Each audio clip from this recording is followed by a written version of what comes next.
எமர்ஜென்சியாக ஏதாவது ஒன்று வாங்கணும்னா அந்த கவர் இல்லையே, இதுக்கு ஒரு 10 ரூபா செலவு பண்ணணும், கையில் இருக்க 10 ரூபா வந்து பொருள் வாங்க பார்ப்போமா, இல்லை கவர் வாங்கிட்டு அதை உள்ளே போட்டு கொண்டு வர பார்ப்போமான்ற மாதிரி ஒரு ப்ராப்ளம் இருக்குது. பிளாஸ்டிக் ஒழிக்கிறது எல்லாத்துக்குமே பொறுப்பு இருக்கணும். அடுத்த தலைமுறைக்கு எதையாவது ஒன்று விட்டுட்டு போகணும். இப்போ துணி பேக் மாதிரி ஒன்று கொடுக்குறாங்க, அதுக்கேற்றதுன்னு சொல்லி 20 ரூபான்றாங்க, 14 ரூபான்றாங்க.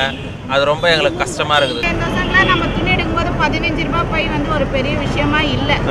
சரிங்களா, ஒரு பிளாஸ்டிக் கவரை 5 ரூபாய் வைக்கும்போது இது கிளாத் தானே, இன்னும் யூஸ் ஆகும்ல நமக்கு, அதனால அது ஒரு பெரிய விஷயமா தான். ஆனால் நல்லது தானே இது. 20 ரூபாய் 40 ரூபாய் சொல்கிறாங்க. அந்த பையன் 2 வாட்டி எடுத்து அந்த பை கிழிஞ்சிடும். பிளாஸ்டிக் பையே 10 ரூபாய் அப்படி யாருதே. இப்போ நான் இப்போ வாங்கினேன், பை 3 ரூபாய்க்கு வாங்கினேன். இதை நம்ம திருப்பி ரீயூஸ் பண்ணிகிட்டே இருக்கலாமே. பிளாஸ்டிக் கவராவது ஈஸியாக கிழிஞ்சிரும், இதெல்லாம் கிழியாது இல்லையா நம்மளுக்கு. ஸோ ரொம்ப சந்தோஷமாக இருக்குங்க. நல்ல பிளாஸ்டிக் கூட நாளைக்கு டீக்ரேடபிள் கிடையாது. அதை வந்து கன்வெர்ட் ரீசைக்கிள் பண்ணி தான் they are going to bring it in a small scale. அப்போ வந்து 22 மைக்ரான்றது திருப்பி வந்து நமக்கு அதே 18 மைக்ரானு அதோட கம்மி மைக்ரானை தான் யூஸ் பண்ண போகிறோம்.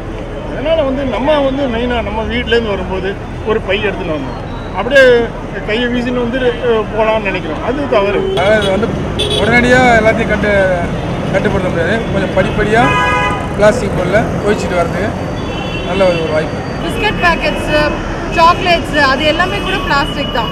ஸோ அது அந்த லெவலில் வந்து பேன் பண்ணுறதுக்கு பிளான் பண்ணணும். பிளாஸ்டிக்னா இப்போது கேன்சர் வருது, இப்போது தெருவிலலாம் போட்டால் மாடுங்க சாப்பிடுது, அதனால நிறைய இது வருது இல்லையா. அதனால இதுக்கு துணிப்பை நல்லதான் நாங்கள் நினைக்கிறோம். பிளாஸ்டிக் பேப்பரை நிறுத்தினது ரொம்ப நல்லது. ஏன்னா எல்லாருக்குமே கெடுதல். நம்ம மழை வராததுக்கு, மரமெல்லாம் சரியாக வளராது. ஸோ வரவேற்கிறோம் நாங்கள் ரொம்ப. இதை ஃபஸ்ட்டு நம்ம மக்கள் இடையில தான் வந்து விழிப்புணர்வை கொண்டு வந்து அதுக்கப்புறம் கடையில் வந்து இம்ப்ளிமெண்ட் பண்ணால் நல்லா இருக்கும்ன்றது என்னோட தோணும். நமக்கு முதல்ல அந்த விழிப்புணர்வு வரணும். அப்போ நம்ம எல்லாமே ஈக்குவலாக ஒழிக்கணும். இப்போ சின்ன சின்ன கடைகள்லாம் பார்த்தீங்கன்னா சிப்ஸ் பாக்கெட் அதெல்லாம் வச்சுருக்காங்க, அதெல்லாம் வந்து ஒழிக்கலாம். அதே மாதிரி இந்த பிராண்டடாக அந்த கம்பெனி ப்ராடக்ட்ஸ்லாம் இருக்குல்ல, அந்த பிளாஸ்டிக் மட்டும் ஒழிக்காமல் நார்மலாக அந்த சின்ன சின்ன நடுத்தர இதுவாக இருக்கும்ல, அதெல்லாம் ஒழிக்க பார்க்குறாங்க. ஈக்குவலாக எல்லாத்தையும் பேன் பண்ணுவாங்க. பிளாஸ்டிக் தடை பண்ணால் ஒட்டுமொத்தமாக அனைத்து பிளாஸ்டிக்கும் தடை பண்ணேன்.